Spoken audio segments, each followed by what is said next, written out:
हाँ भाई, good afternoon everyone.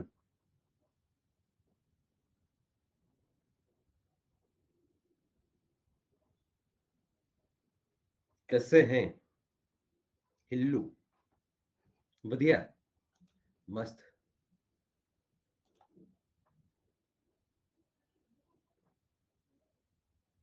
भाई कितना बुढ़ा बना दिया। किसकी जगह बनाया भाई, ये भी बता दे गगन।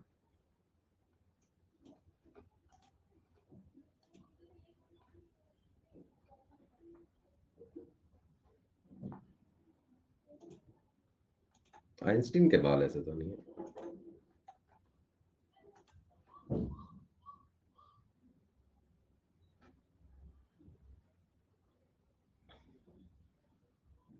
मैं एकदम बढ़िया।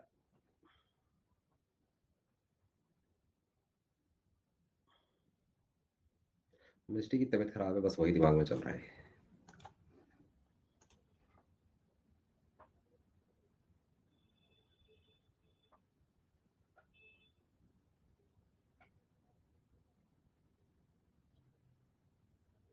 सर, क्या इस प्रकार के प्रश्नों के लिए तथा कथित सत्य सारणी बनानी पड़ेगी क्या?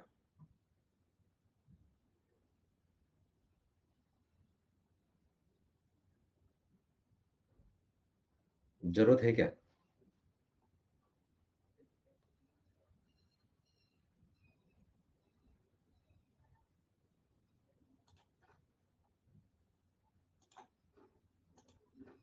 जरूरत है क्या बनाने की?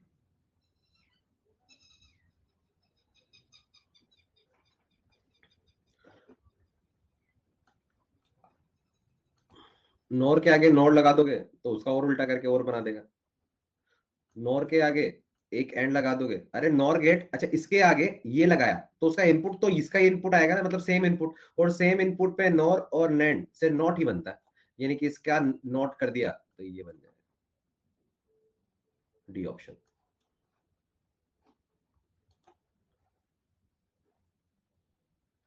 सर, मैं न्यू स्टूडेंट हूँ, क्या आप क्वेश्चंस के लिए डीपीपी देते हैं क्या? जी नहीं, बिल्कुल नहीं देता। अपडेट सेक्शन में जाके देखोगे तो वहां पर मॉड्यूल मिल जाएगा, उसके भी क्वेश्चन ही करने हैं बस। उसके भी क्वेश्चन ही करने हैं बस, है ना, थ्योरी नहीं पढ़नी है। जो मॉड्यूल हम देते हैं उसका मतलब ये नहीं कि तुम उसकी कहानियां पढ़ने लग जाओ, मनोहर कहानियां, वो नहीं पढ़नी है। सर, क्वेश्चन ही करनी है।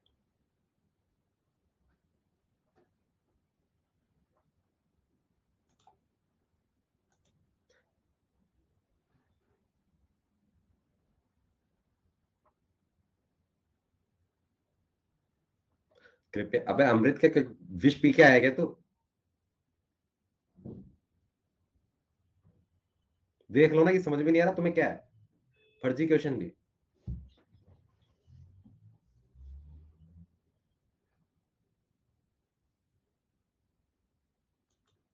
फर्जी क्वेश्चन पूछ रहा है। ये क्वेश्चन मॉड्यूल का। जल्दी करते हैं यार, फिर पढ़ाई स्टार्ट करेंगे, वैसे भी यार मुझे जल्दी जाना पड़ सकता है।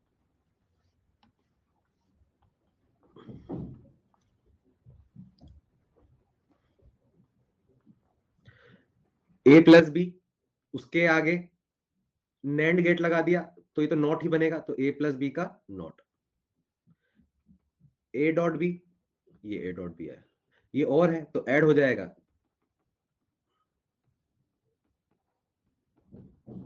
फिर उसके आगे नैंड लगा दिया तो इस पूरे का बार आ जाएगा ये।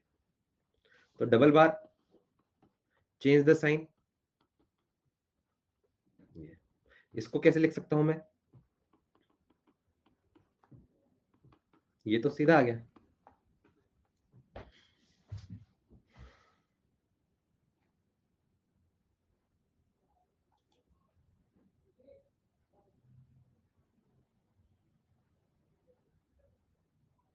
फरहान, ब्लॉक कर दूंगा अगर उटपटांग चीजें यहाँ पड़ गई तो। पहले अपना दिमाग आज सटक रहा है, और निपटा दिया जाए, कपड़े अलग फाड़ेंगे तुम्हारे, ठंडा लगे। बता दिया भाई, 99 राहुल। 98 में क्या प्रॉब्लम आ रही है? फर्जी तो क्वेश्चन है।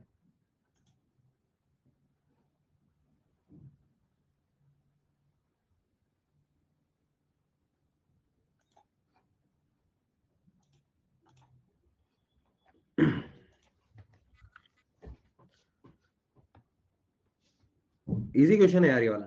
देखो, मुझे बताना है इसके लिए, ये तो अलग क्वेश्चन है ना।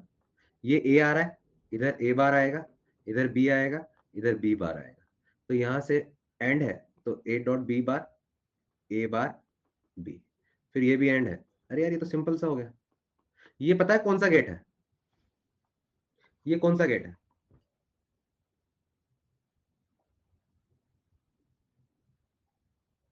बी बार नहीं होगा। ओके, ये बी, अच्छा बी, ये बी, ए बार होगा बस।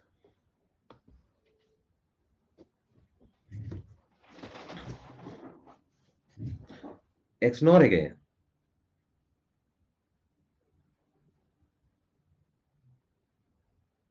नहीं, उसमें पूरे में आता है।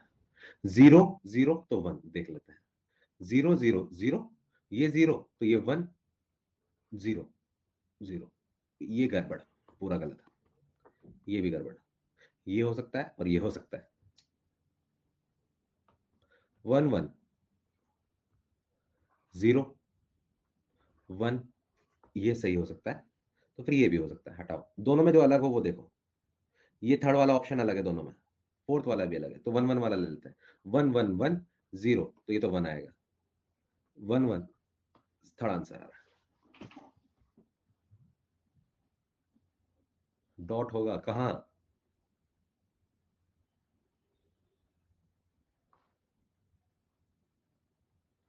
अरे भाई, यही तो गड़बड़ हो गया, वरना तो डायरेक्ट ही कर लेते हम। ये ए, ए बार बी, ये आ गया ठीक है। डॉट करना है तो ये तो सिंपल, अरे सिंपल हमारे पास में आंसर आ गया।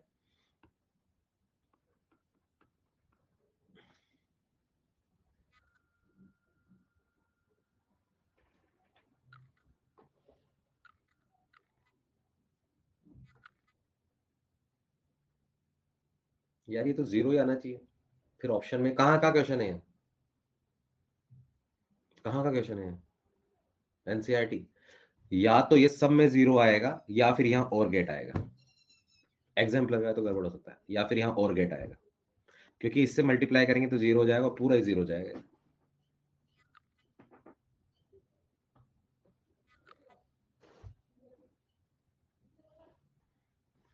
चलिए स्टार्ट करें। और किसी का डाउट रह गया हो तो बता दो भाई। किसी ने बोला था मेरा डाउट, आइसेक।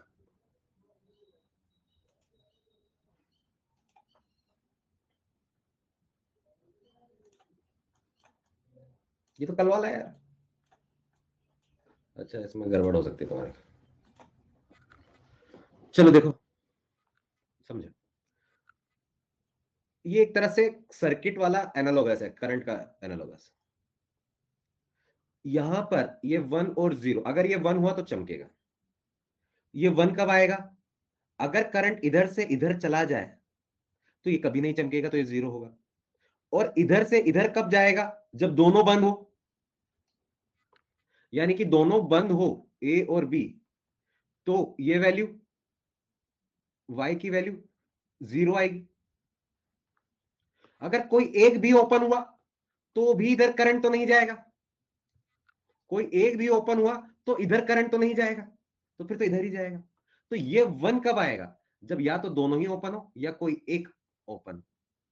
तो तीनों केस में यहां पर सर्किट पूरा नहीं होगा। अगर या तो दोनों ओपन हो या एक ओपन हो तो सर्किट इनकम्प्लीट, तो इधर जाना ही पड़ेगा। ये चीज क्लियर है? अब देख लो यार कौन से गेट में ये काम होता है। क्या वन प्लस वन वन होता है? और तो नहीं है। क्या वन इंटू वन? एंड भी नहीं है। क्या वन प्लस वन का उल्टा? वन प्लस वन का उल्टा? हाँ, नॉर हो सकता है। क्या नेंड भी हो सकता है? हाँ हो सकता है। तो नॉर और नेंड अभी मेरे दिमाग में चल रहा है ना? चलो देखते हैं। क्या इन दोनों को प्लस करने पर वन बनता है? तो फिर उसका अगर नैंड होता, अगर नॉर होता, तो फिर तो उसका उल्टा जीरो होना चाहिए था ना। तो यानी कि नॉर भी नहीं है, नैंड ही आंसर। तो अब बताओ, ये क्वेश्चन नोट्स के अंदर डालने लायक है?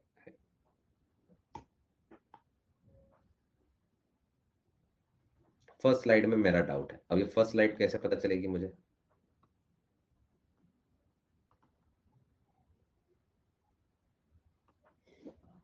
तुम्हें हमारी सारी स्लाइड्स दिख रही हैं? फिर कैसे पता चल रहा फर्स्ट स्लाइड में हमारा डाउट?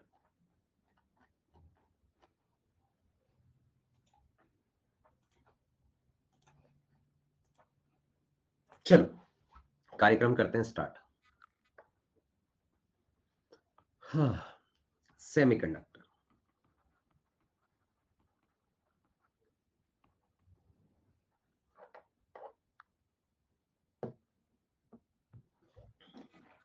यार ये सेमीकंडक्टर है, ये चीज क्या होती है? अभी तक तुमने लाइफ के अंदर कुछ चीजें पढ़ी हैं। फिजिक्स में इतना बड़ा पोर्शन पढ़ चुके हो, फिजिक्स में इतना बड़ा पोर्शन पढ़ चुके हो। कई मैक्सिमम लोग, जो बोल रहा हूँ मैं, जो मैक्सिमम इस क्लास के अंदर है, हो सकता है कुछ लोग नहीं भी पढ़े हो। पूरा इलेक्ट्रोडायनेमिक्स हो चुका है, मॉडर्न लगभग होने को आधा हो गया है, ऑप्टिक्स वगैरह हो गया, बस सेमीकंडक्टर बच रहा, पूरा इलेक्ट्रोडायनेमिक्स हो चुका है। फिजिक्स में इतनी चीजें पढ़ी हमने। एक कंडक्टर होता है, एक इंसुलेटर होता है।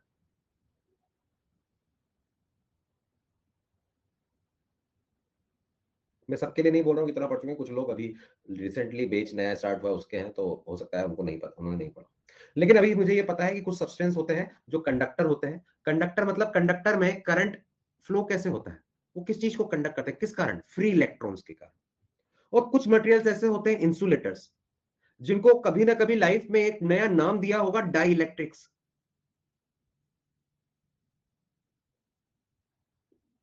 एक चैप्टर आता है कैपेसिटर, उसमें उनको डाइलेक्ट्रिक्स बोल देते हैं। और डाइलेक्ट्रिक्स का मतलब क्या है? ऐसे इंसुलेटर्स जिनको कैसे ना कैसे, अब वो कैसे, आधे लोगों को पता है कि कैसे करते हैं, आधे लोगों को नहीं पता है कि नहीं करते हैं, इसलिए मैं उस पर ज्यादा डीप में नहीं जा रहा हूं। ऐसे मट इंसुलेटर्स जिनको कैसे ना कैसे करके हम कंडक्टर में कन्वर्ट कर दें, तो उन इंसुलेटर्स को डाइलेक्ट्रिक कहते हैं। और इसके लिए बाहर से इलेक्ट्रिक फील्ड लगाया जाता है, कैपेसिटर में पड़ता है, वो बात की बात है।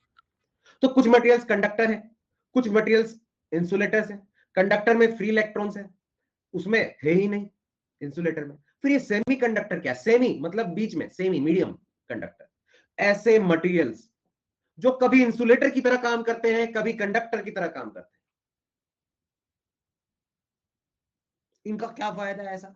फिर तो वो पहले ही बढ़िया थे ना, कंडक्टर भी था, इंसुलेटर भी था, दो अलग अलग चीजें थी, ज्यादा बढ़िया है। आपने एक में ये दोनों चीजें रख दी। भैया इनकी खोज जो हुई थी ना, वो 1920 1930 के आसपास हुई थी।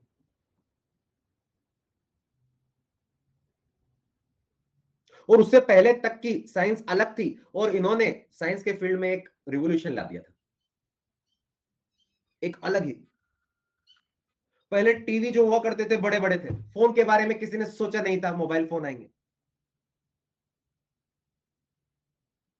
कुछ भी अगर हमें इलेक्ट्रॉन से रिलेटेड चीज करवानी पड़ती थी, तो बड़े बड़े इक्विपमेंट्स लगते थे, एक एक इक्विपमेंट तक में जा रहे हैं, बहुत बल्कि हुआ करते थे। और अब आज देखो, एक छोटे से रॉकेट के अंदर इतनी चीजें भर देते हैं कि वो जान के चांद पर जाकर जान के इनके कर देता है, सब सेमीकंडक्टर है। टीवी पहले मोटे मोटे आते थे, उनके अंदर पीछे तुमने देखा होगा, वो पीछे वो मोटा सा कुछ आता था, पता नहीं का, मतलब दीवार से लगभग 2 फुट 3 फुट दूर टीवी रखना पड़ता था। आज यहाँ देखो दीवार पे चिपकता है। लैपटॉप कंप्यूटर पहले सोचते नहीं थे, बड़े बड़े बनते थे, अब लैपटॉप लैपटॉप तो था ही नहीं पहले, तो चलो कंप्यूटर थे, अब ये देखो पतले से आते हैं। इसलिए ये क्या है, इन सब के अंदर सेमीकंडक्टर लगे हुए हैं। हमारे फोन के अंदर सेमीकंडक्टर लगे हुए हैं। बल्ब जो तुमने अपने घर में देखा होगा आजकल एलईडी लगते हैं, अगर उसको खोल के देखोगे तो उसके अंदर भी सेमीकंडक्टर लगे हुए हैं। ये एक ऐसी चीज है जिसने ऑब्जेक्ट की साइज बहुत कम कर दी है, बहुत कम साइज कर दी है, उनकी ड्यूरेबिलिटी बढ़ा दी है, कम खर्चे में वो चीजें यूज हो रही है, मिल रही है। तुमने ग्रीन कलर का जो भी मदर, चाहे लैपटॉप में या कंप्यूटर में या डेस्कटॉप में जो तुम्हारा सीपीयू वगैरह होता है केबिन, उसके अंदर कभी देखा होगा मदरबोर्ड वगैरह निकलता है या फोन की चिप वगैरह निकलती है, वो सेमीकंडक्टर है। उसके अंदर तुमने देखे हो कभी कभी कि यार ऐसे कुछ ब्लैक कलर के कुछ बॉक्स बने होते हैं, जिसके अंदर 2 पिन लगे होते हैं। 2 पिन है तो ये कहलाएगा डायोड, और अगर 3 पिन है तो ये कहलाएगा ट्रायोड। मैंने फोटो भी बताया था लॉजिक गेट में पहले। वो इतनी इतनी सी ये चीज, ये क्या करते हैं, ये सेमीकंडक्टर मटेरियल है। ये सेमीकंडक्टर कंडक्टर से कैसे बढ़िया है भाई? कैसे बढ़िया है? एक तो ये है कि यार इजीली बहुत कम साइज के अंदर ये चीजें अवेलेबल हो जाती है।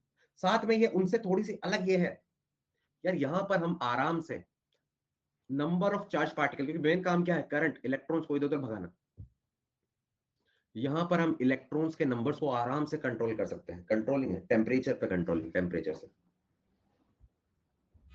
यहां कंट्रोलिंग हमारे हाथ में है।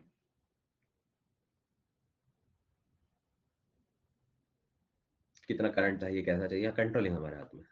अच्छा, मान लो कोई हमारे पास में कॉपर का वायर है, ये कंडक्टर है, क्या है, कॉपर। सारी चीजें लिखा देंगे, कभी बस फील के लिए ला रहा हूं, कंडक्टर है। मैंने यहां पर 10 वोल्ट बैटरी लगाई, यहां पर 0 वोल्ट बैटरी लगाई, क्या हाई वोल्ट से ये करंट फ्लो हो जाएगा? इसी में मैंने यहां 10 लगा दिया, यहां 0 लगा दिया, इधर से भी करंट फ्लो हो जाएगा। लेकिन यार ये जो सेमीकंडक्टर मटेरियल होते हैं, उसमें हम चाहें तो यूनी डायरेक्शन ही करंट पा सकते हैं। यहां पर यूनी डायरेक्शनल करंट ऐसे ही बनाया था कि करंट इधर से जाए, इधर से आए ना, कुछ भी कर लो। इसको जब तुम सेमीकंडक्टर में आगे जाओगे तो वहां पर एक नाम पढ़ते हैं इसको, फॉरवर्ड बायसिंग, बैकवर्ड बायसिंग, बायस करते हैं इसको, फॉरवर्ड बैकवर्ड। ये नाम सुना होगा कभी कुछ लोगों ने, कभी नाम सुना फॉरवर्ड बैकवर्ड, या रिवर्स, बैकवर्ड को रिवर्स बोल देते हैं, हाँ बैकवर्ड को रिवर्स बोल देते हैं। फॉरवर्ड बायसिंग या रिवर्स बायसिंग, रिवर्स वाले में ज्यादा रेजिस्टेंस शो करेगा ये। तो यहाँ पर हम यूनी डायरेक्शनल निकाल लेते हैं। यूनी डायरेक्शन का फायदा, अरे कुछ इक्विपमेंट होते हैं जिसमें वन साइड वॉल्व की तरह ही करंट आना चाहिए, दूसरी साइड से नहीं आना चाहिए, तो वहां पर इन चीजों का काम आता है। मेन चीज, इनकी लाइफ भी बहुत ज्यादा है।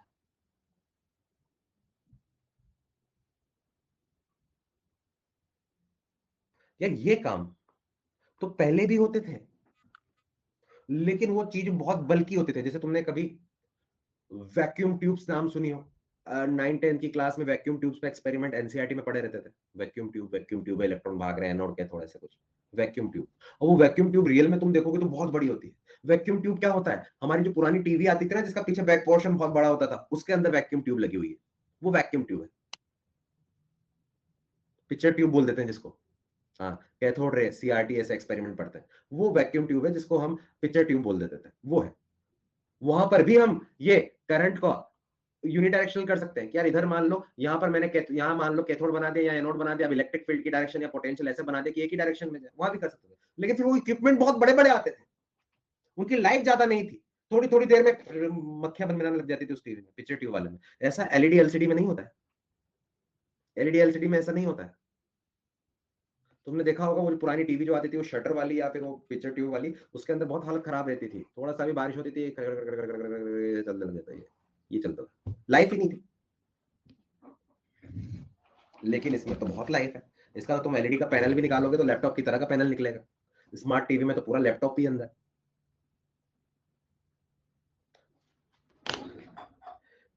ये एक 0 वाट का बल्ब है, मैंने यहाँ रखा हुआ था, चलो आज काम आ गया, आज काम आ गया। मैं तोड़ दूं इसको, जूते तो पड़ेंगे लेकिन तोड़ देता हूँ।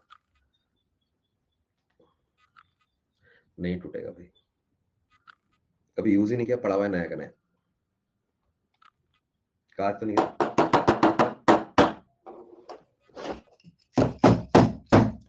टूटता ही नहीं है, ताले से तोड़ रहा हूं भाई, क्योंकि कांच ही नहीं है, प्लास्टिक है, ये प्लास्टिक है, टूट ही नहीं रहा।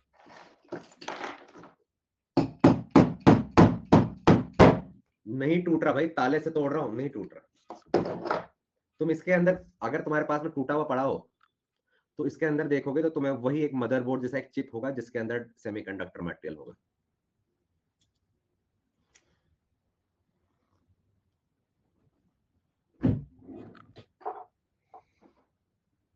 चिपका हुआ है भाई, फिलिप्स का है भाई, अच्छी चीज बनाते हो तुम, टूट ही नहीं रहे।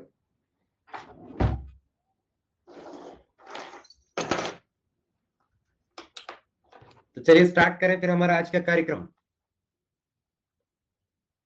एडवर्टीजमेंट नहीं भाई, कोई पैसा नहीं मिला इस चीज का।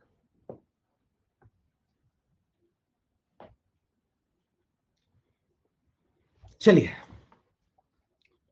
तो मैं यहां से स्टार्ट कर रहा हूं हमारा टॉपिक, वो तो कचरा हो गया पूरा। Semi conductor. यार कोई सॉलिड है हमारे पास में, कोई सॉलिड मटेरियल है, उस सॉलिड मटेरियल को ऑन द बेसिस ऑफ, अब लिखना स्टार्ट करना है, on the basis of conductivity. हमने कंडक्टिविटी के बेस पर उसको 3 पार्ट के अंदर डिवाइड किया है, सबको पता है। पहला, कंडक्टर। अरे कंडक्टिविटी का नोटेशन पता है क्या?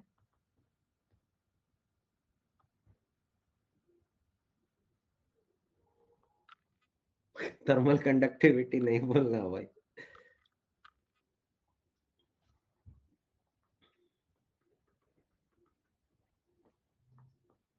कंडक्टर।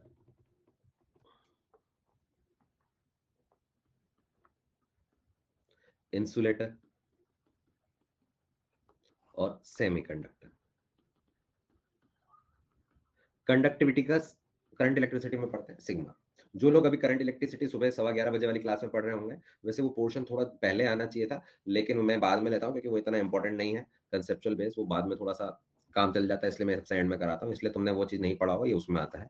कुछ आज एक दो चीजें, तीन चार चीजें वैसे देखेंगे जो उस लेक्चर में जो हो सकता है तुमने ना पढ़ी, तो इसलिए कोई घबराने की बात नहीं, वो आ जाएगा। कंडक्टर है, कंडक्टर्स इसके एग्जाम्पल है सारी मेटल्स, इसके एग्जाम्पल है वुड हो गया, रबर हो गया। सेमीकंडक्टर, सेमीकंडक्टर के बहुत सारे एग्जाम्पल है।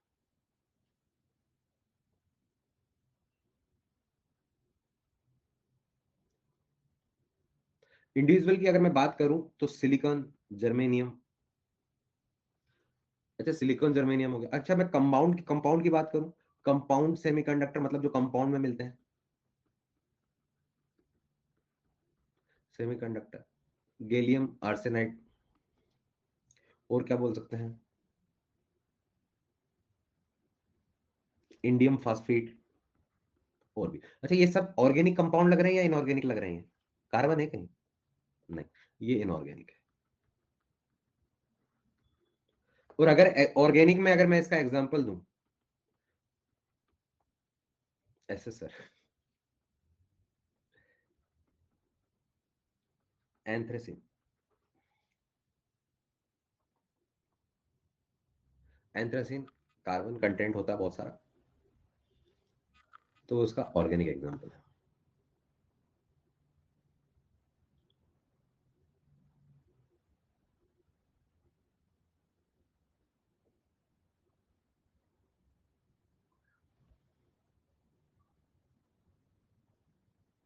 एसएस सर रहते तो इस पर भी पोल ले लेते हैं।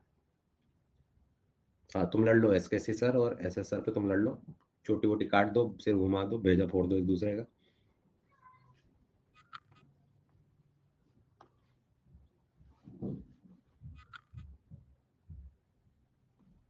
चलिए आगे बढ़े। हमने सेमीकंडक्टर पढ़ना स्टार्ट किया है। हमें पता है सेमीकंडक्टर क्यों बढ़िया चीज है भाई। सेमीकंडक्टर है चीजों को कंसाइज कर देता है, उसमें मोबाइल फोन, लैपटॉप, टीवी सब उसी से चल रहा है, सारे सेटेलाइट्स वगैरह सब उसी से चल रहे हैं। सेमीकंडक्टर चीजें कंसाइज, लाइफ ड्यूरेबल हो जाती है। कभी वो हमारे पास बढ़िया कंट्रोलिंग होती है उसके अंदर, यूनिडायरेक्शनल करंट भी मिल रहा है। मैंने सॉलिड को कंडक्टिविटी के बेस पर तीन पार्ट के अंदर डिवाइड किया है, कंडक्टर, इंसुलेटर और सेमीकंडक्टर। वन बाय वन सबके ऊपर चलेंगे। सबसे पहले क्योंकि यार ये चीज पता होना चाहिए, एक तो पता चला हमने सबसे फर्जी चीज छोड़ी और पेपर ही फर्जी बन गया, क्योंकि पेपर तो फर्जी चल रहा है आजकल।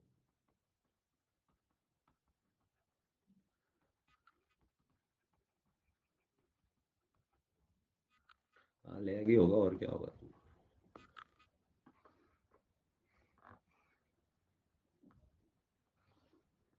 तो और तो तुमसे कुछ हो नहीं सकता, लैग ही करवा लो। कंडक्टर लिखो, तुम कंडक्टर बनो। मेरा तो सर बचपन से ही सपना था मैं कंडक्टर बनूं। आज आपने जेब की बात छीन ली। हाई कंडक्टिविटी, हाई, लो रेजिस्टिविटी। रेजिस्टिविटी रो पढ़ा हो कभी जिंदगी में? Insulator, low conductivity, conductivity and high resistivity, high resistivity. Lag हो रहा हूं क्या मैं? इंटरमीडिएट,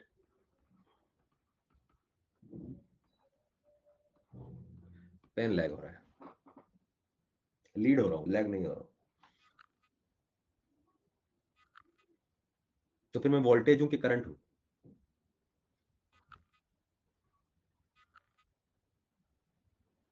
ये तो डिपेंड करता है सर्किट कौन सा है। अगर कैपेसिटर हुआ कैपेसिटिव तो मैं करंट हूं, और इंडक्टिव हुआ तो मैं वोल्टेज। वाह, जी रहे हैं हम इसको। यार ये वैल्यू बस हल्का सा ध्यान रख लेना, और कुछ नहीं चाहिए अपन को इसमें। यार ये एक रेंज है बस, और कुछ नहीं कंडक्टिविटी। कंडक्टर्स की कंडक्टिविटी हाई होती है, रेजिस्टिविटी लो होती है। जो कंडक्टिविटी होती है वो लगभग 10⁻² से 10⁻8 ओम मीटर इनवर्स ये होता है।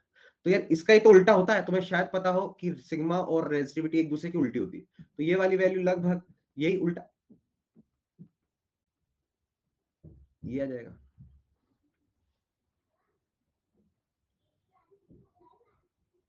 एक ही चीज, विशाल पुराना स्टूडेंट होके भी पता नहीं क्या पूछते हो यार।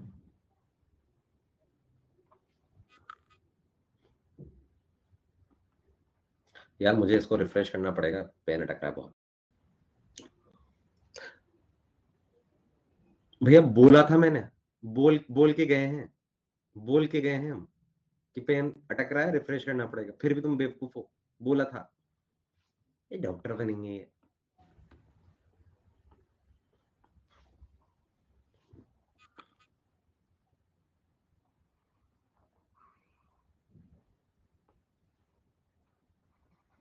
मरीज आ गया तुम्हारे पास में कि साहब मेरे को तो ये हो रहा है, मेरे को तो ये हो रहा है, तो मेरे को तबीयत खराब हो रही, तो मुझे थोड़ा सा चेकअप कर लो, दिखाओ। वो बैठ गया लेट में, वो लेट गया बिस्तर पे, जाके लेट गया वहां पर, बिस्तर मतलब बेड पे लेट गया कि भाई चेकअप कर लो। तुम मुझसे पूछ रहे हो क्यों सो रहा है भाई तू यहाँ, क्यों सो रहा है तू यहाँ पर, क्यों सो रहा है।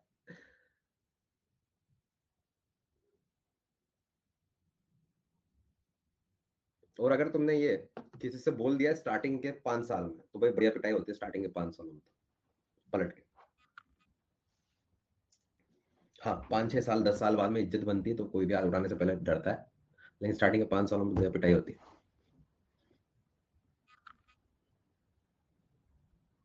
कोई भी आके सूद के चला जाता है बढ़िया।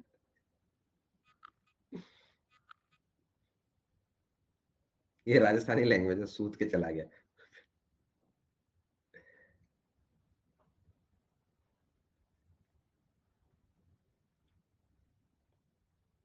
मतलब पिटाई कर दी। बिहारी में भी इंसुलेटर्स की कंडक्टिविटी कम होगी, रेजिस्टिविटी ज्यादा होगी। तो इसकी जो रेंज होती है, अरे वाह सही चल रहा है, 10 टू, ये लगभग एक अप्रोक्सीमेट है, ओम मीटर इनवर्स। तो फिर इसकी रेजिस्टिविटी इसका उल्टा, 10⁻11 से 10⁻19। थोड़ा बस एक बार पढ़ लेना यार इस चीज को। सेमीकंडक्टर की मॉडरेट होती है 10⁵ से 10⁻⁻6, -6 है, प्लस माइनस। तो रेजिस्टिविटी इसका उल्टा, -5 से +6।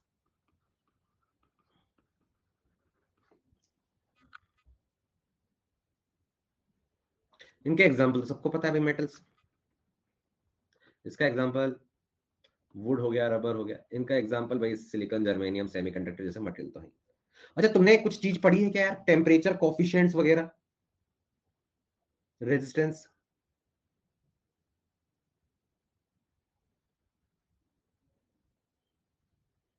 अल्फा? कभी बचपन में पढ़ा होगा, जो भी करंट इलेक्ट्रिसिटी पढ़ रहे हैं उनका नहीं हुआ वो पोर्शन, है ना, वो नहीं हुआ, लेकिन कभी ना कभी तो लाइफ में पढ़ा ही होगा। Coefficient of temperature, coefficient of resistance, मतलब टेम्परेचर चेंज करने पर रेजिस्टेंस कैसे चेंज होता है, इसको अल्फा से लिखते हैं। ये अल्फा इसके लिए पॉजिटिव होता है, मतलब टेम्परेचर बढ़ाने पर रेजिस्टेंस बढ़ता है कंडक्टर में। और इनके लिए अल्फा नेगेटिव होता है, टेम्परेचर बढ़ाने पर रेजिस्टेंस कम होता है। ये आया हुआ अभी नीट 2022 में, 20 में, सॉरी 20 में।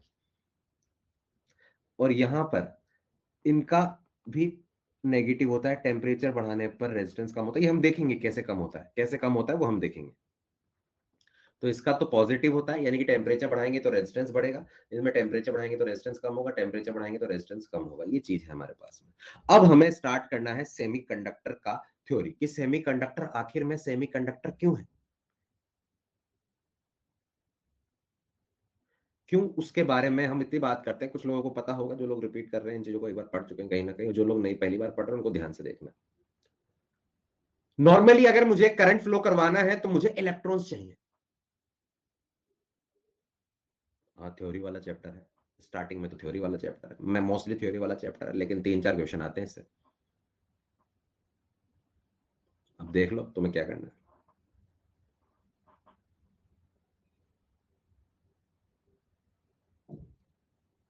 थ्योरी वाली चीजें समझ में आएगी तो ही सर्किट सॉल्व कर पाओगे। इसमें भी करंट इलेक्ट्रिसिटी जैसे सर्किट बन जाते हैं।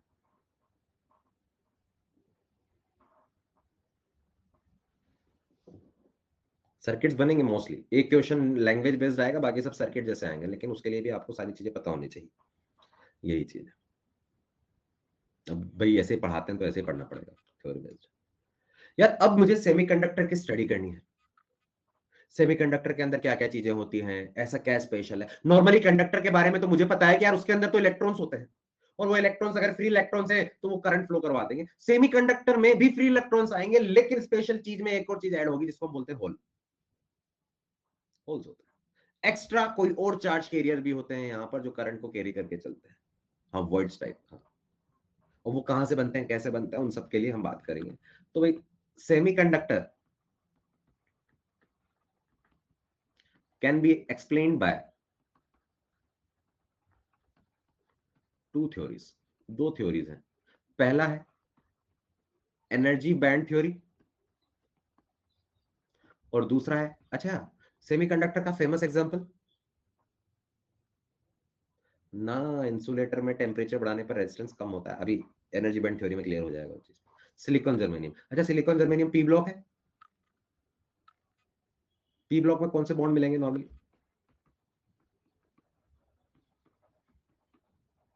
कोवेलेंट। तो दो तरह से सेमीकंडक्टर वाली चीजों को हम पूरा उसका ऑपरेशन समझ सकते हैं। पहला है एनर्जी बैंड थ्योरी और दूसरा है कोवेलेंट बैंड थ्योरी। स्टार्ट करें पहला, एनर्जी बैंड थ्योरी।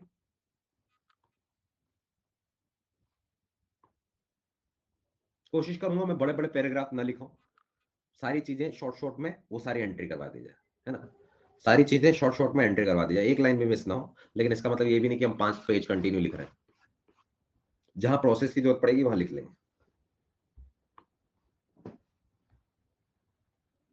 पहला, हम सेमीकंडक्टर की वर्किंग देख रहे हैं एनर्जी बैंड थ्योरी के अकॉर्डिंग। सेमीकंडक्टर जिसके एग्जांपल नॉर्मली अगर इंडिविजुअल एलिमेंट में बात करूं, एलिमेंटल सेमीकंडक्टर के बारे में बात करूं, तो सिलिकॉन जर्मेनियम है, जिसके आउटर शेल में silicon 3s2 3p2,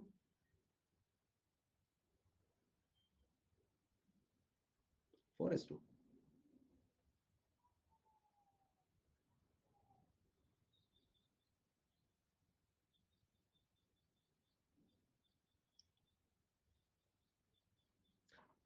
atomic number कितना है?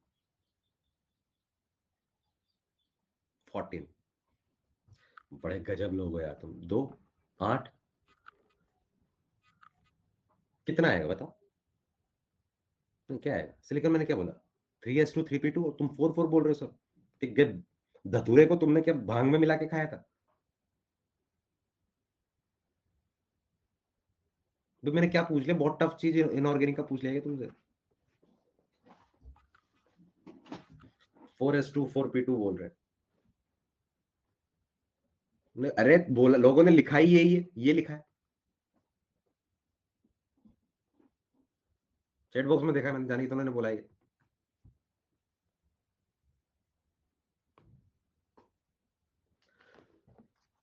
चलिए, तो मुझे पता चल गया सिलिकॉन में ये होता है। अच्छा, जर्मेनियम में उसी के नीचे तो है, उसी के नीचे तो है, बस 4s2 4p2 आ जाएगा।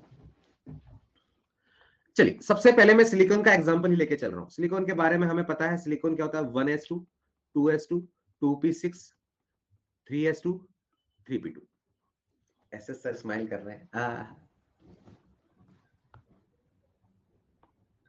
अगर मेरे पास में सिलिकॉन का आइसोलेटेड एटम है, आइसोलेटेड एटम मतलब ये सिर्फ एक ही एटम है, एक ही, तो फर्स्ट ऑर्बिट में कितने इलेक्ट्रॉन? 1s2, एक इलेक्ट्रॉन। दूसरी ऑर्बिट में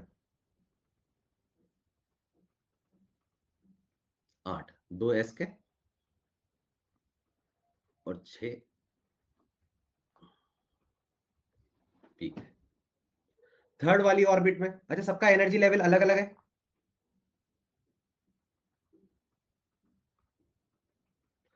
अच्छा, हायर एनर्जी लेवल कौन सा है? एक, ये 2, मैंने 4 ही बनाई है, ठीक है। थर्ड 3p वाला है, लेकिन हम इसमें तो एक साथ ही बनाते हैं, मैं इतना भी डीप में नहीं जा रहा हूँ। हाँ मुझे पता है इसकी एनर्जी ज्यादा है, इसकी कम। अच्छा, लेकिन p में px py pz सबकी एनर्जी सेम होती है? px py pz सबकी एनर्जी सेम होती है? चलो बढ़िया, इतना तो पता है मैं।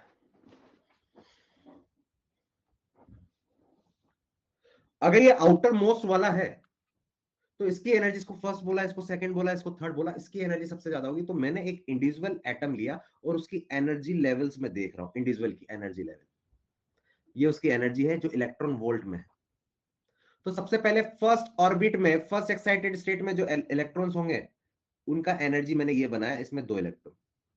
जो सेकंड वाले में होंगे उसमें 8, ऐसे एनर्जी चल रहा है, 1 2 3 4 5, ये लो एक ही बना। और लास्ट वाले में 1 2 3 और ये 4, ये E1 E2। क्या ऐसे बहुत सारे आइसोलेटेड होंगे, बहुत सारे आइसोलेटेड एटम्स होंगे, सबके फर्स्ट ऑर्बिट में 2, सेकंड ऑर्बिट में 8, मैं सिलिकॉन की बात कर रहा हूं, थर्ड ऑर्बिट में 4 इलेक्ट्रॉन्स होंगे, जिसका ऑक्टेट पूरा नहीं हुआ है, ये 4 होंगे। लेकिन कभी भी आइसोलेटेड एटम लाओगे कहां से भाई? सिलिकॉन, ये सारी चीजें तो क्रिस्टल के फॉर्म में रहेंगे ना। तो मैं यहां पर एक चीज तो लिख देता हूं, क्या इन आइसोलेटेड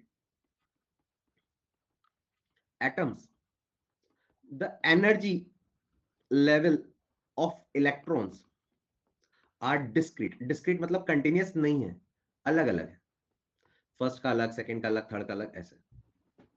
लेकिन अगर मेरे पास में कॉम्बिनेशन आ जाए बहुत सारा, हाँ एक तरह से गैसेस एटम, गैसेस एटम का मतलब क्या है, इसमें गैसेस क्यों बोल देते हैं हम? क्योंकि गैस के मॉलिक्यूल थोड़े दूर दूर होते हैं। अब सिलिकॉन का गैस क्या बना के क्या चार डालोगे तुम? लेकिन अगर हमारे पास में कॉम्बिनेशन है इन सिलिकॉन क्रिस्टल, क्रिस्टल के अंदर क्या बहुत सारे एटम्स होंगे? बहुत सारे होंगे। many atoms are brought near to form the solid crystal। अच्छा, सबके आउटर मोस्ट शेल में कितने इलेक्ट्रॉन से? 4 4 है, ठीक है। एक सिलिकॉन यहां रख दिया, एक सिलिकॉन यहां रख दिया, ऐसे एक ऊपर एक नीचे, एक आगे एक पीछे, एक आगे, ऐसे पता नहीं बहुत सारे क्रिस्टल बन गए। तो सिलिकॉन का एक एटम बहुत सारे एटम से मिलकर जुड़ा हुआ है, से जुड़ा हुआ है। तो जो आउटर शेल के जो इलेक्ट्रॉन्स होते हैं उनके बीच में कुछ कॉम्बिनेशंस बनते हैं। अगर मैं बात करूं, एक सिलिकॉन एटम ये रहा, एक सिलिकॉन एटम ये रहा, ये एक दूसरे से इंटरेक्शन नहीं कर रहे हैं, ये एक दूसरे से इंटरेक्शन नहीं कर रहे हैं। तो इसके जो आउटर शेल में इलेक्ट्रॉन होगा और जो इसके आउटर शेल में इलेक्ट्रॉन होगा, दोनों की एनर्जी सेम लेवल पर होगी। जो इसके आउटर शेल में इलेक्ट्रॉन होगा और इसके जो आउटर शेल में इलेक्ट्रॉन होगा, दोनों की एनर्जी लेवल सेम होगी। अगर मैं एक और अलग से सिलिकॉन का एटम बनाऊं तो उसके आउटर शेल में जो एनर्जी लेवल होगा वो इतना ही होगा, यही होगा। लेकिन अगर मैंने उन दोनों को पास पास रख दिया तो इसके आउटर शेल के इलेक्ट्रॉन्स और दूसरे वाले के आउटर शेल के इलेक्ट्रॉन्स एक दूसरे से इंटरेक्ट करेंगे। ये चीज समझ में, जो कहानी बोल रहा हूं समझ में आ रही है क्या? ओवरलैप नहीं, इंटरेक्ट करेंगे। ये अकेले दो थोड़ी ना है, ये और भी होंगे, और भी होंगे, ऊपर भी दो होंगे, पीछे भी दो होंगे, बहुत सारे होंगे। तो हो सकता है इस वाले का इंटरेक्शन 10 आसपास के सिलिकॉन के एटम से हो और इस वाले का इंटरेक्शन हो सकता है 9 से ही हो सकता है 11 से हो। ये चीज समझ में आई क्या? क्रिस्टल की बात कर रहा हूं मैं, सिंपल की बात नहीं कर रहा हूं, क्रिस्टल की बात कर रहा हूं, सिंपल की बात में। सिंगल में इसका सिंगल, एक दूसरा सिंगल ले लो, एक तीसरा सिंगल ले लो, जो अलग अलग है सबका बनाओगे तो सिलिकॉन में यही एनर्जी लेवल आएगा। लेकिन अगर ये क्रिस्टल में है जहां पर एक के पास में बहुत सारे जुड़े हुए हैं, तो हो सकता है एक सिलिकॉन के एटम के आउटर इलेक्ट्रॉन्स का बाकी 8 के साथ इंटरेक्शन हो रहा हो, दूसरे का 9 के साथ हो रहा हो, 7 के साथ हो सकता है। तो जो आउटर शेल के जो इलेक्ट्रॉन्स होते हैं वो इंटरेक्शन के कारण उनके एनर्जी लेवल अलग अलग होते हैं। कुछ की यही आई, कुछ की थोड़ी ज्यादा आई, कुछ की पिद्दू सी कम आई, कुछ की थोड़ी और ज्यादा। ये डिपेंड करता है उनका बाकी के एटम्स के साथ में इंटरेक्शन क्या है। तो सिलिकॉन के क्रिस्टल में जो आउटर शेल के इलेक्ट्रॉन्स तो अभी भी 4 ही हैं क्रिस्टल में। तो एक एटम का ये आया, दूसरे एटम का हो सकता है थोड़ा ज्यादा आया, तीसरे एटम का थोड़ा ज्यादा आया, चौथे एटम का थोड़ा कम आया, पांचवें एटम का कम आया। तो यहां एनर्जी की लेयर्स नहीं, एनर्जी के बैंड बनते हैं इंटरेक्शन के कारण। क्लियर है? इसलिए ये एनर्जी बैंड थ्योरी अभी स्टार्ट हो रहा है, अभी तो स्टार्ट हो रहा है। ये चीज क्लियर है क्या? ये चीज क्लियर है क्या? चलो, in silicon crystal many atoms are brought near to form a crystal. Outer electrons also start interacting through bonding, and their energies are split to form a continuous energy band. अच्छा, मुझे बस एक चीज का answer देना, ये मैं बता रहा हूं, देखो। सबसे पहले एक एटम है, ध्यान से सुन लेना। एक एटम है, उसका आउटर शेल का इलेक्ट्रॉन है, वो बाकी एटम से ज्यादा इंटरेक्शन करेगा या फिर अंदर के शेल वाले इलेक्ट्रॉन ज्यादा इंटरेक्शन करेंगे? बाहर वाला ज्यादा एक्सपोज है ना, तो बाहर वालों का ज्यादा इंटरेक्शन होगा बाकी से। हो सकता है बाहर वाले एक का 10 लोगों के साथ इंटरेक्शन हो, बाकी का 50 एटम्स के साथ इंटरेक्शन हो, तो एनर्जी में डिफरेंस आना है। तो आउटर शेल की एनर्जी एक लेयर की नहीं, बहुत सारी छोटी छोटी लेयर्स की बन रही है, इसलिए वहां बैंड्स बन जाते हैं। लेकिन जो इनर वाले हैं, उनका इंटरेक्शन बाकी एटम के इलेक्ट्रॉन से बहुत कम है, इसलिए यहां पर जो बैंड बनेगा इसका, वो इतना थिक नहीं बनेगा, वो पिद्दू सा बनेगा, ज्यादा डिफरेंस नहीं आएगा। इस वाले का और पिद्दू सा और पतला सा बनेगा, क्योंकि इंटरेक्शन बाकी से बहुत कम है।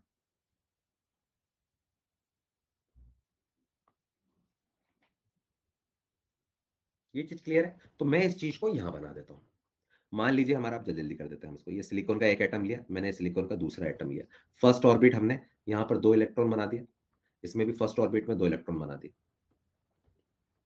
सेकेंड ऑर्बिट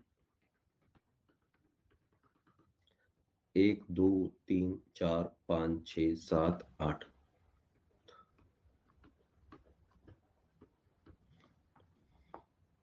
लास्ट वाले में इंटरेक्शन करवा देते हैं। 1 2 3 4, ये 4। तो अगर मैं इन दोनों का क्रिस्टल में 2 का एक साथ बनाऊं या फिर बहुत सारों का एक साथ बनाऊं, तो जो हमारे पास में, अच्छा इसकी एनर्जी तो दिख गई तुम्हें, इसकी एनर्जी जो आएगी, ये फर्स्ट की, ये सेकंड की, ये थर्ड की। इस वाले की सिंगल की एनर्जी बताऊं, तो ये फर्स्ट की, ये सेकंड की, थर्ड की हो सकती है, थोड़ी अलग है।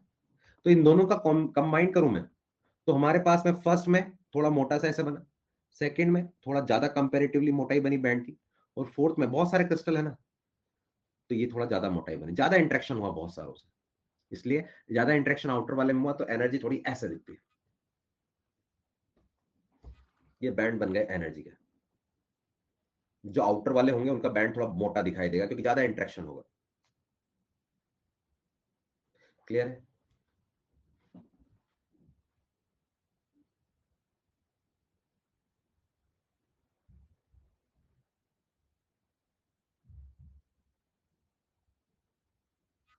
अरे भाई, यूं ही लिख दिया भाई मैंने, किसी ना किसी का बड़ा होगा, तो सेकंड वाले का मैंने आउटर बड़ा मान लिया।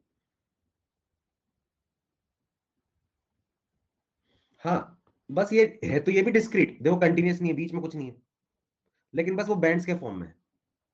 तो अकेले आइसोलेटेड एटम का सिंगल सिंगल लाइन बनेगी, लेकिन क्रिस्टल में बैंड्स बनेंगे। जरूरी नहीं है ये सिलिकॉन के लिए हो, ये हर एक के लिए है, हर एक के लिए भाई।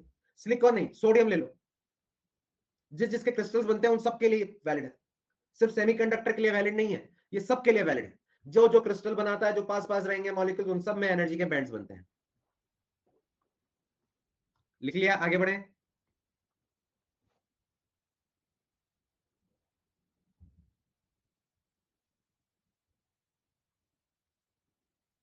चलिए, इसको मैं और अच्छे से बना रहा हूं, थोड़ा बड़े में, है ना, थोड़ा और अच्छे से बनाते हैं इस चीज को। ये हमारे पास में मैंने एनर्जी बैंड्स बनाना स्टार्ट कर रहा हूं मैं। सबसे पहला, जब फर्स्ट ऑर्बिट में है तब का, जो फर्स्ट ऑर्बिट में है, तो मैंने उसके लिए बनाया, जो क्रिस्टल का बना रहा हूं, क्रिस्टल के लिए, सिलिकॉन क्रिस्टल बोल दो चाहे तो, क्रिस्टल के लिए तो बहुत सारे बैंड बनाएंगे हम इसमें। एनर्जी लेवल्स बहुत सारे बना रहे हैं, ये इक्वल्स टू 2। चलो, दूसरे का बनाए, थोड़ा सा वाइडर, इसका कंपेरेटिवली ज्यादा होगा।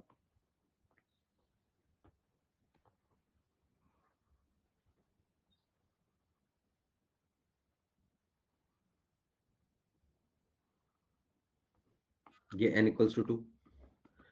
क्या थर्ड वाले में सिलिकॉन के लिए और बड़ा बनने वाला है? n equals to 3।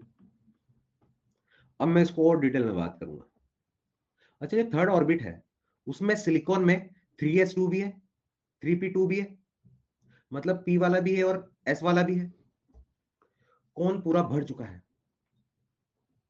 क्रिस्टल का बोला ना, कंबाइंड वाला, ये पूरा मैंने क्रिस्टल का बोला है। क्रिस्टल से लिखा 1s2 अपना पूरा फिल कर चुका है, लेकिन सॉरी 3s2 पूरा भर चुका है, लेकिन हमारे पास में हमें पता है कि यार ये जो है p वाला उसमें खाली है, 6 जा सकते हैं, 4 खाली है। तो ये वाला जो पोर्शन है ये एनर्जी बैंड, ये ई बी लिख रहा हूं, ई बी मतलब एनर्जी बैंड, ये भी दो पार्ट के अंदर डिवाइड होता है। ये वाला पोर्शन जो आउटर मोस्ट वाला वो दो पार्ट के अंदर डिवाइड होता है। एक कहलाता है कंडक्शन बैंड और एक कहलाता है वैलेंस बैंड। एक कहलाता है कंडक्शन बैंड और एक कहलाता है वैलेंस बैंड। कैसे? वापस से देखें, हमने क्या किया, वापस से इसको इस तरह से बनाया, ये वाला पोर्शन वापस से ये बनाया, ये इसको मैंने दो पार्ट के अंदर डिवाइड किया इस वाले को, और वो दो पार्ट जो है वो कुछ इस तरह से है। ये दो पार्ट में भी रियल में हो सकता है कि हमारे पास में कुछ एनर्जी गैप मिले अलग अलग। ये कंडक्शन बैंड, ये ये वैलेंस बैंड, ये कंडक्शन बैंड। सीबी मतलब कंडक्शन बैंड। अगर कोई इलेक्ट्रॉन इस पोर्शन थर्ड ऑर्बिट के इस वाले पोर्शन में है, तो वो इलेक्ट्रॉन कंडक्टर, वो जो मटेरियल होगा वो कंडक्टर होगा, क्योंकि यहां पर जो इलेक्ट्रॉन्स होंगे वो कंडक्शन का काम करेंगे, यानी कि यहां पर फ्री इलेक्ट्रॉन्स होंगे, यहां पर फ्री इलेक्ट्रॉन्स होंगे, क्योंकि ये वाला इस वाले में थर्ड में इसके बाहर कुछ है ही नहीं ना, तो इसमें भी अच्छा यहां से यहां बाहर जा रहे हैं तो एनर्जी ज्यादा, क्या ये जो आउटर मोस्ट एनर्जी लेवल होगा उसका न्यूक्लियस के साथ में इंटरेक्शन सबसे कम है, ये यहां के इलेक्ट्रॉन्स अगर मिलेंगे भी तो सबसे ज्यादा फ्री रहेंगे कंपैरेटिवली, जेड इफेक्टिव कम, हाँ भाई। और ये वाले इलेक्ट्रॉन जो होंगे कंपैरेटिवली थोड़े पास में होंगे, तो यहां पर हमारे पास में ये होता है वैलेंस शेल। अच्छा, कितने इलेक्ट्रॉन्स है सिलिकॉन क्रिस्टल के एक एटम में? 4। तो 4 के 4 सेमीकंडक्टर में 4 के 4 यहां भरे रहते हैं। वीबी मतलब वैलेंस बैंड, तो मैं यहां लिख देता हूं वीबी मतलब वैलेंस बैंड, चारों के चारों यहां भरे रहते हैं।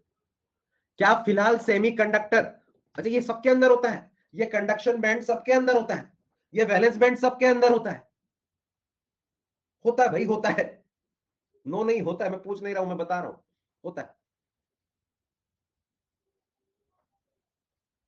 कंडक्शन बैंड और वैलेंस बैंड, जो भाई जो थर्ड जो जब से आउटर वाला होगा ना, जो सबसे आउटर वाली ऑर्बिट होगी उसको दो पार्ट के अंदर डिवाइड करते हैं, एक होता है कंडक्शन बैंड और एक होता है वैलेंस बैंड। वैलेंस बैंड वो वाला पोर्शन होता है जहां पर आउटर शेल में जितने भी इलेक्ट्रॉन्स है वो वैलेंस बैंड में होते हैं, और जो इलेक्ट्रॉन्स फ्री हो गए हैं और कंडक्शन बैंड में जा सकते हैं, उस वाले बैंड को मतलब कंडक्शन में पार्टिसिपेट कर सकते हैं, उनको हम कंडक्शन बैंड बोलते हैं। नॉर्मली कंडक्टर कंडक्टर में क्या फ्री इलेक्ट्रॉन्स अवेलेबल होते हैं? यानी कि कंडक्टर्स के कंडक्शन बैंड में इलेक्ट्रॉन्स मिलेंगे, मिलेंगे, क्योंकि कंडक्शन करने में पार्टिसिपेट करेंगे तो फ्री इलेक्ट्रॉन्स यहां मिलेंगे। वो कहां से आए होंगे? यहां से आ गए होंगे वैलेंस से। इंसुलेटर में फ्री इलेक्ट्रॉन्स नहीं होते, यानी कि ये पूरा खाली होगा। सेमीकंडक्टर कभी इंसुलेटर कभी कंडक्टर। तो नॉर्मली सेमीकंडक्टर के कंडक्शन बैंड में कोई इलेक्ट्रॉन नहीं होता है नॉर्मली, 0 डिग्री, 0 केल्विन पर, 0 केल्विन पर, 0 केल्विन पर। लेकिन जैसे ही इसको रूम टेम्परेचर पर पहुंचाएंगे तो यहाँ के जो इलेक्ट्रॉन्स हैं वो इलेक्ट्रॉन्स एनर्जी लेकर इधर भाग जाएंगे, तो ये कंडक्टर बन जाएगा, यानी कि कभी इंसुलेटर कभी कंडक्टर। टेम्परेचर पर डिपेंडेंसी। क्या टेम्परेचर बढ़ाने पर वैलेंस बैंड से कंडक्शन बैंड में इलेक्ट्रॉन्स गए, कंडक्टिविटी बढ़ी, कंडक्शन बैंड में इलेक्ट्रॉन्स बढ़े, टेम्परेचर बढ़ाने पर रेजिस्टेंस कम हो रहा है, कंडक्टिविटी बढ़ रही है, अल्फा नेगेटिव। सेम चीज इंसुलेटर में भी होता है भाई,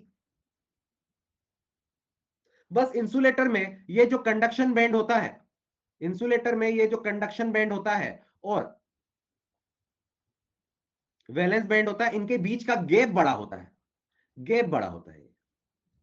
और ये जो बड़ा गैप होता है उसको पार करने के लिए ज्यादा टेम्परेचर देना पड़ता है। अगर मैंने उतना ज्यादा टेम्परेचर इंसुलेटर में भी दे दिया तो वो इंसुलेटर के भी वैलेंस बैंड के इलेक्ट्रॉन्स उछल कूद करते हुए कंडक्शन बैंड में चले जाएंगे और वो इंसुलेटर डाइलेक्ट्रिक कहलाएगा।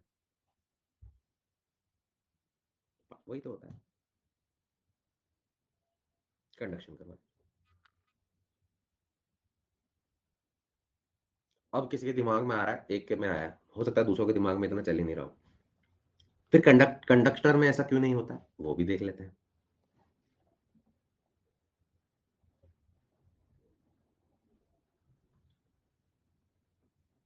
चलो इतना लिख लिया, क्या ये दो पार्ट होते हैं, ये पार्ट लिख दिया गया।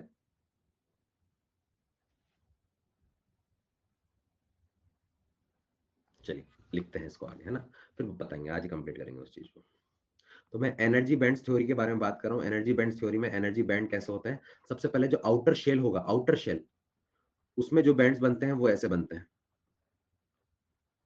आउटर वाले में एक तो बनेगा ये, सबसे आउटर वाले को क्या बोलते हैं हम, कंडक्शन बैंड। उसके बीच में क्या बनता है, नीचे क्या बनता है, वैलेंस बैंड। और इन दोनों के बीच में कुछ गैप होता है, इस गैप को बोलते हैं हम फॉरबिडन एनर्जी गैप। जितना कम गैप ये होगा, इलेक्ट्रॉन्स को इस गैप को पार करना है।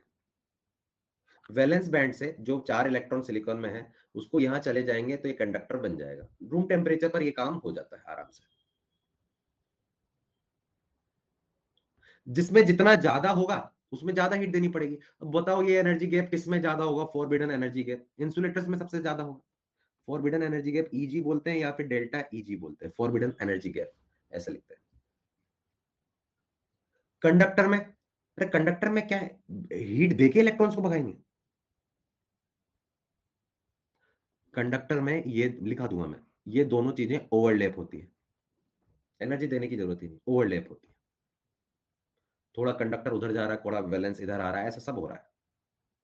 तो अगर तुम यहां टेम्परेचर बढ़ा दोगे तो इलेक्ट्रॉन आपस में टकरा टकरा के मरेंगे, ओवरलैपिंग। इलेक्ट्रॉनिक इलेक्ट्रिसिटी क्लास के 2 लेक्चर में भी ये बताया, टकराएंगे और टकरा टकरा कर वो रेजिस्टेंस बढ़ा देंगे।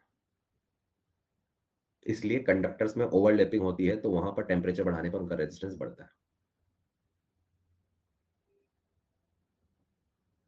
इसलिए अल्फा पॉजिटिव। वैलेंस बैंड भी होंगे, सब होंगे, दोनों ही होंगे होंगे। चलिए हम यहां लिख देते हैं पहली चीज, valence energy gap.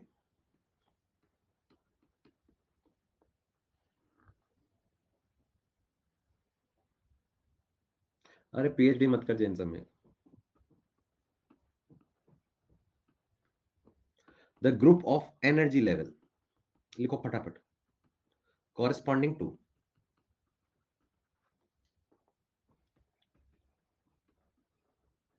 energy of those electrons which are present in, ये देखो यार लिखने के लिए इतना सब लिखा है, इन valence shell.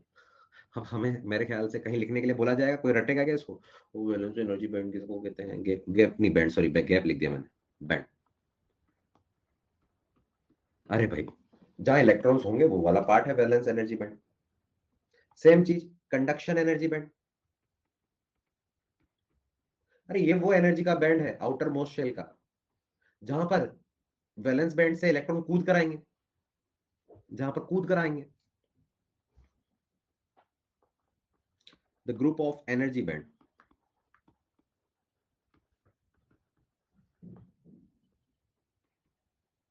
corresponding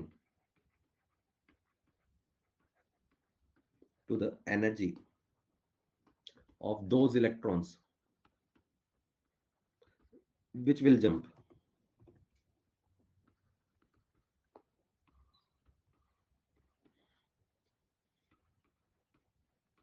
from valence band to conduction band. These electrons participate in, जो इलेक्ट्रॉन कंडक्शन बैंड में पहुंच गए वो कंडक्शन में पार्टिसिपेट करते हैं.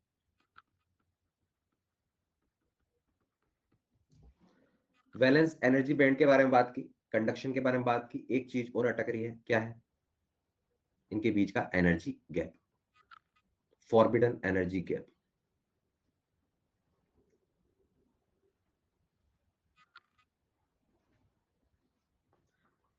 लिखे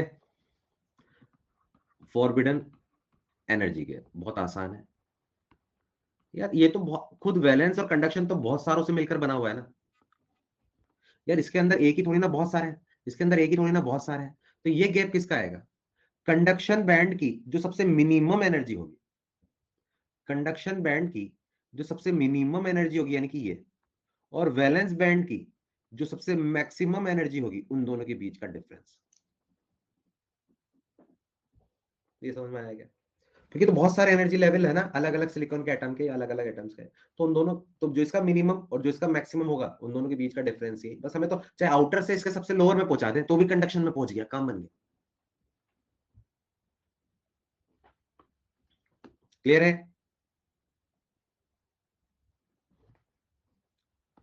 तो हम यहां लिख सकते हैं एनर्जी सेपरेशन बिटवीन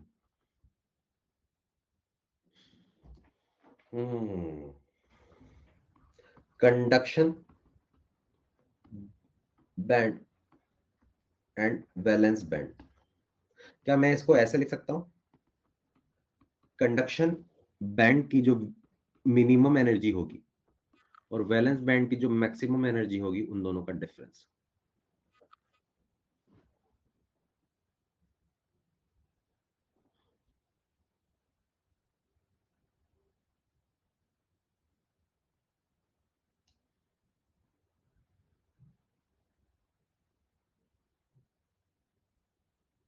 नहीं, बोर के टाइम पे तो उनको कुछ पता ही नहीं था फॉरबिडन. ये तो 1920-30 की बात है भाई.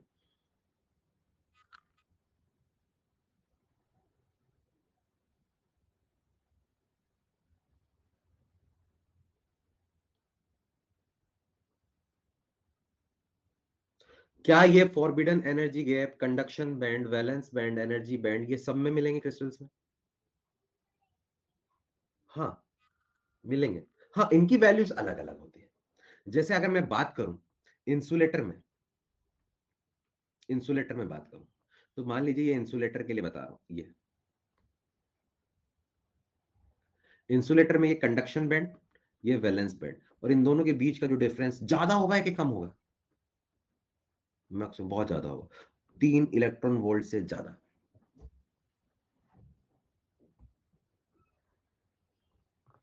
सेमीकंडक्टर,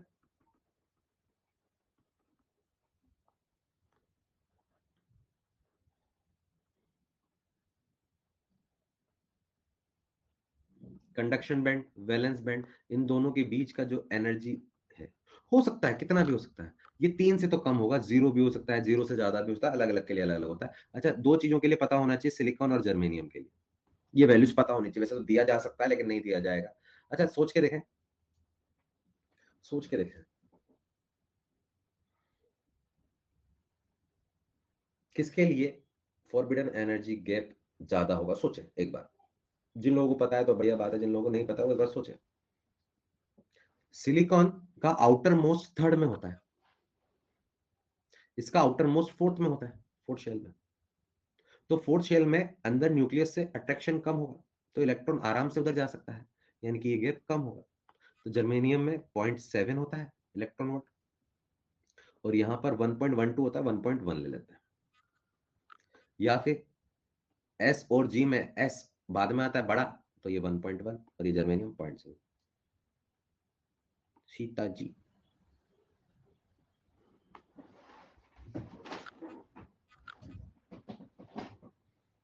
सबका अपना अपना महत्व है कि सिलिकॉन यूज क्यों करते हैं। सस्ता भी तो देखना है। कंडक्टर में भैया ये वैलेंस बैंड,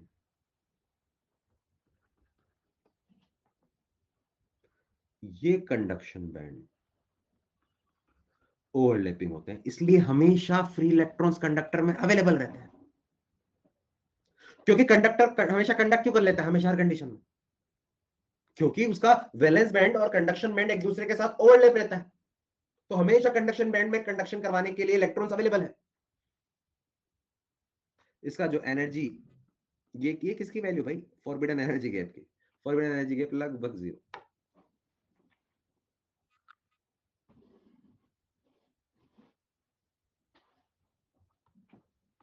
सर 0 केल्विन में भी करता है, 0 केल्विन में भी कंडक्शन में तो इलेक्ट्रॉन्स हैं क्योंकि वो ओवरलैप है, लेकिन वो मोशन नहीं कर पा रहे, सब फ्रीज हो गया होगा।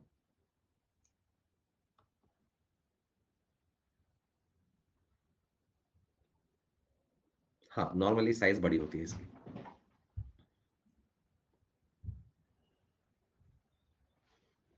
यार अब मैं कुछ चीजें स्टार्ट करूंगा, थोड़ा सा करंट इलेक्ट्रिसिटी का ज्ञान चाहिए उसके लिए। और वो जो 12th वाले बच्चे उनको तो आ गया होगा, लेकिन जो सुबह 11:15 वाले होंगे उनके में थोड़ी सी प्रॉब्लम उस चीज को लेकर हो सकती है, तो घबराने का नहीं। अपन है, अपन सब सिखा देंगे, वहां पर आएगा तब भी कर देंगे। और यहाँ पर हमें चीजें बस एक बार थोड़ा सा फील में आ जाए ताकि हम उसको रिलेट कर पाए। करंट इलेक्ट्रिसिटी के लास्ट के 1-2 लेक्चर के अंदर ये पढ़ते हैं।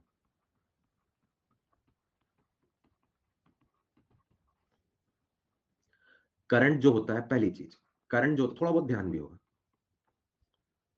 करंट जो होता है आई, उसकी वैल्यू NeAVD, करंट इलेक्ट्रिसिटी में पढ़ते हैं, यहां काम आएगा।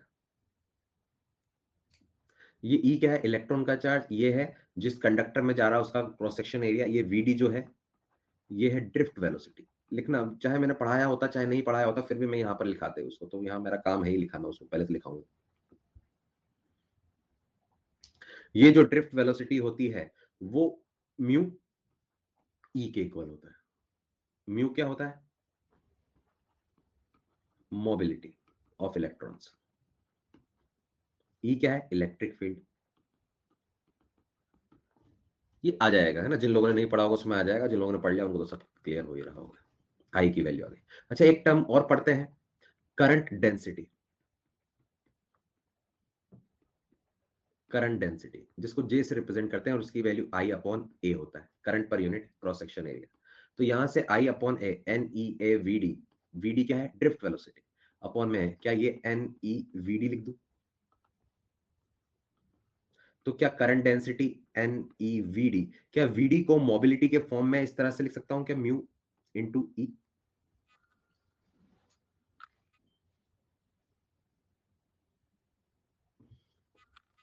ये जो वैल्यू होती है ना, ये कहलाती है sigma conductivity. Sigma conductivity, NeU। अच्छा, ये तो मैं बताना ही भूल गया, ये N क्या होता है,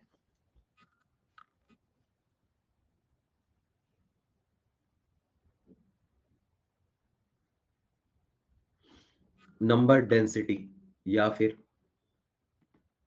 number of electrons per unit volume, या फिर एक और नाम है जो यहां पढ़ेंगे हम, concentration of electrons. Concentration of electrons यानी कि पर यूनिट वॉल्यूम में कितने इलेक्ट्रॉन्स हैं। कंसंट्रेशन ऑफ इलेक्ट्रॉन मतलब पर यूनिट वॉल्यूम में कितने इलेक्ट्रॉन्स हैं, बात वही है। क्लियर है क्या ये चीज?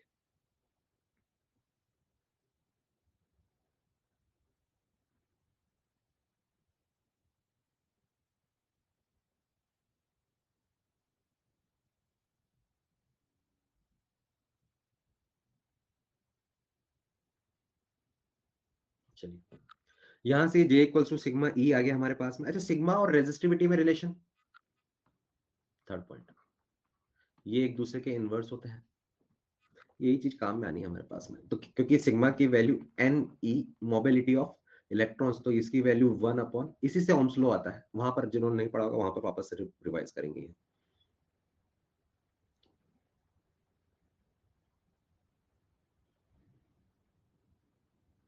इलेक्ट्रॉन्स की म्यू क्या है? म्यू जो है, म्यू मोबिलिटी है, कि वो जो भी चार्ज कैरियर है उसकी मोबिलिटी, मतलब वो मोशन कितना कर सकता है, ये है वो मोबिलिटी है, वो गिवन होगी।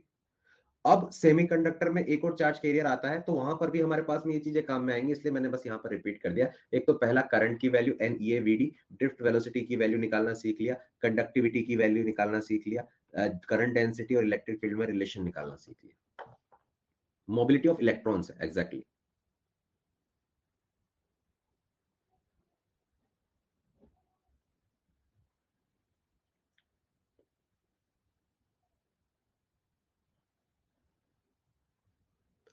लिख लिया? ई क्या है? अरे चार्ज ऑफ इलेक्ट्रॉन है।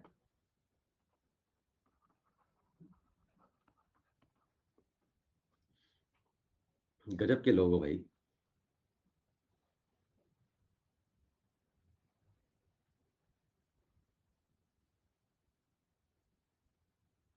चलिए लास्ट चीज देख लेते हैं, ताकि फिर नेक्स्ट क्लास से बढ़िया काम स्टार्ट करें हम। ये हमने 3-4 चीजें देख ली। Effect of temperature on semiconductor.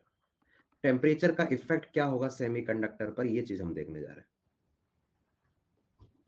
क्या सेमीकंडक्टर में मान लीजिए सिलिकॉन ही है, तो फर्स्ट शेल और सेकंड शेल से तो हमें कोई मतलब ही नहीं है, क्योंकि वहां उससे पहले तो थर्ड वाले में वैलेंस शेल, वैलेंस बैंड के अंदर इलेक्ट्रॉन्स है ना। तो हमारे पास में दो केस है। मान लीजिए हमारे पास में जो सेमीकंडक्टर है वो 0 केल्विन पर है, और 0 केल्विन में क्या होगा वो देख लेते हैं, कि हमारे पास में जो वैलेंस बैंड है VB, और दूसरा बैंड जो है कंडक्शन बैंड है, सिलिकॉन का चल रहा है समान, क्रिस्टल का। क्रिस्टल में तो बैंड्स मिलेंगे, सिंगल में तो एक डिस्क्रीट लाइन बनेगी। तो यहां पर इलेक्ट्रॉन्स हैं, बहुत सारे हैं, हर एक के में कुछ ना कुछ इलेक्ट्रॉन होंगे, तो ये बहुत सारे इलेक्ट्रॉन्स है, ये वैलेंस है, ये आउटर मोस्ट में है। लेकिन 0 केल्विन है, तो 0 केल्विन पर ये इलेक्ट्रॉन यहां नहीं जा रहे हैं, क्योंकि इनके बीच में हमारे पास में एक एनर्जी गैप मिल रहा है, जिसकी value less than 3 electron volt होती है। लेकिन 0 केल्विन पर कोई हीट का सोर्स ही नहीं है, तो ये जो सेमीकंडक्टर मटेरियल है वो हीट ले ही नहीं पा रहा है। तो ये पूरा कंप्लीटली खाली।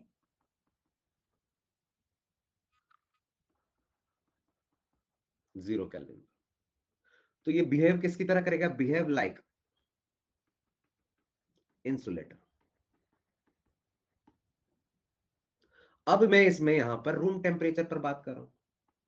एट रूम टेम्परेचर मुझे ज्यादा गर्म नहीं करना है, नॉर्मल रूम टेम्परेचर, एटमोस्फेयर का जो टेम्परेचर, एटमोस्फेयर का जो टेम्परेचर है उसमें ये वाले जो वैलेंस बैंड के जो इलेक्ट्रॉन्स होंगे, वो इलेक्ट्रॉन्स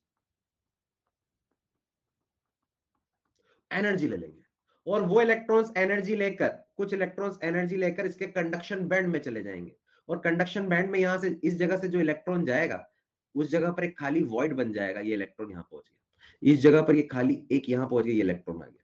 मान लीजिए इस जगह से ये खाली बन गया और यहां पर ये एक इलेक्ट्रॉन बन गया। अच्छा, क्या जितने इलेक्ट्रॉन्स यहां जाएंगे क्या उतनी जगह पर खाली एक गोला बन जाएगा, खाली जगह? इन खाली जगहों को बोलते हैं हम होल्स। अब एक्चुअल में होता क्या है, जैसे ही ये खाली जगह बनी, यहाँ के इलेक्ट्रॉन, अरे क्या यहाँ से इलेक्ट्रॉन को इधर अबे चुपचाप थोड़ी ना बैठे इलेक्ट्रॉन, में तो बैठ गया, मुझे तो एनर्जी गैप चाहिए। अरे भाई एनर्जी गैप फिल करने के लिए यहां जाने के लिए चाहिए, तुम यहां घूमने के लिए तो फ्री हो, तुम्हें एनर्जी लेवल तो इसको इधर पार करने के लिए चाहिए, तुम यहां जाने के लिए तो फ्री हो। तो यहाँ के कुछ इलेक्ट्रॉन इसमें चले जाएंगे, यहाँ के कुछ इलेक्ट्रॉन ऐसे जा रहे हैं, पागल हो रहे हैं। फिर ये इलेक्ट्रॉन भर गया, यहां पर वॉइड बन गया, फिर यहाँ का इलेक्ट्रॉन इधर चला गया, यहां पर एक होल बन गया, यहाँ इलेक्ट्रॉन पूरा फिल हो गया। तो क्या ये होल इधर उधर शिफ्ट होते जा रहे हैं, अंदर ही अंदर शिफ्ट होते जा रहे हैं? लेकिन अगर इधर 4 इलेक्ट्रॉन है तो एट अ टाइम 4 होल तो रहेंगे रहेंगे।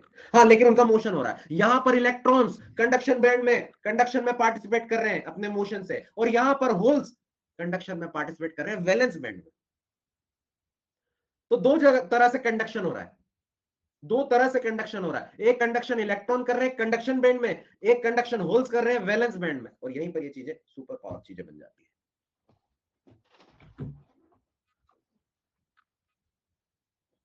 ये चीज क्लियर है क्या? इतना तो बनाओ पहले। हाँ, रैंडम मोशन होता है normally. Eight room temperature electrons in valence band some thermal energy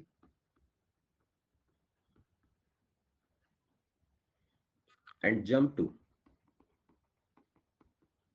conduction band and participate in conduction। तो मैं बस लास्ट स्लाइड में एक चीज लिख रहा हूं। तो conduction in semiconductor at room temperature किन कारणों से होता है? Due to electrons in conduction band, due to holes in valence band. क्या है चीज? ये लिखना भूलिए, and creates holes in valence band, ये लिखना भूलिए। एक बात लिख तो दे कि होल्स बन जाता है। फिर इसका आगे डिटेल टाइप्स ऑफ सेमीकंडक्टर, फिर उसमें डायोड वगैरह आएंगे, जंक्शंस वगैरह आएंगे, बहुत अब कंसेप्चुअली ये थोड़ा सा थ्योरी वाला पार्ट है, लेकिन अब धीरे धीरे वो कम होता जाएगा, धीरे धीरे वो चीजें कम होती जाएंगी, थ्योरी वाला पार्ट।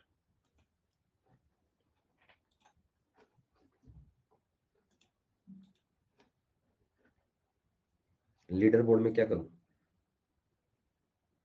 मेरे को पता है यार, अपन वो वाले हैं ही नहीं ना। अब इसमें क्या वार्म अप पोल लूं? चलो भाई, पोल दो, पोल दो, फटाफट से पोल दो। ट्रू या फॉल्स? ट्रू या फॉल्स? बहुत बढ़िया, ट्रू। बहुत बढ़िया। फिजिक्स का हाईएस्ट परसेंटेज आया। एक और लेता हूं, ट्रू या फॉल्स?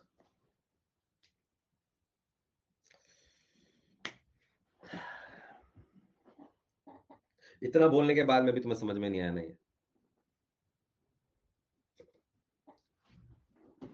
चलो अब ढंग से लेते हैं, अब तो लीडर बोर्ड भी बन गया, नहीं बना क्या अभी तक? क्वेश्चन पूछूंगा ट्रू एंड फॉल्स में। क्या सिंगल क्रिस्टल के लिए, सिंगल क्रिस्टल के लिए, सिंगल क्रिस्टल के लिए एनर्जी बैंड्स एग्जिस्ट करते हैं?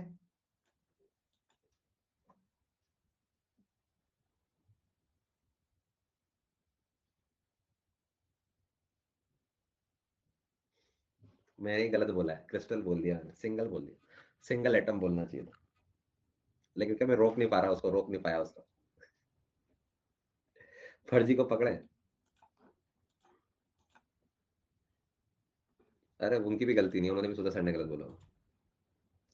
क्या एनर्जी, किसी भी क्रिस्टल के एनर्जी बैंड्स हायर ऑर्बिट से लोअर ऑर्बिट की तरफ जाते जाते बढ़ते जाते हैं?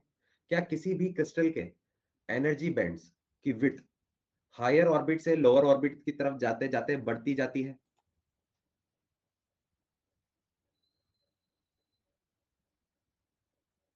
एसएस सर का इनऑर्गेनिक पढ़ाई है ना आज हमने, तो एसएस सर जैसा थोड़ा सा फील हो रहा है। चलिए, क्या सेमीकंडक्टर में कंडक्शन बैंड और वैलेंस बैंड एक दूसरे को ओवरलैप करते हैं?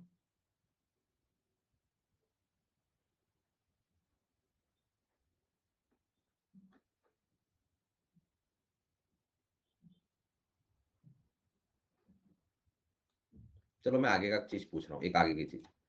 क्या हमेशा, क्या ऐसा किया जा सकता है, क्या ऐसा किया जा सकता है कि किसी भी सेमीकंडक्टर में नंबर ऑफ इलेक्ट्रॉन्स और नंबर ऑफ होल्स का नंबर अलग अलग हो?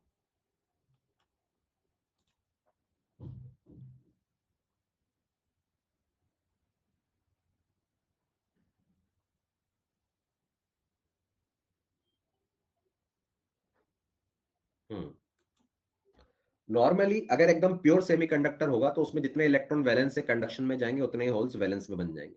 लेकिन हम नेक्स्ट क्लास में स्टार्ट करेंगे कुछ मिलावट करना। मिलावट करके हम नंबर ऑफ इलेक्ट्रॉन से नंबर ऑफ होल्स को बढ़ा सकते हैं। किस चीज का लिंक दूं?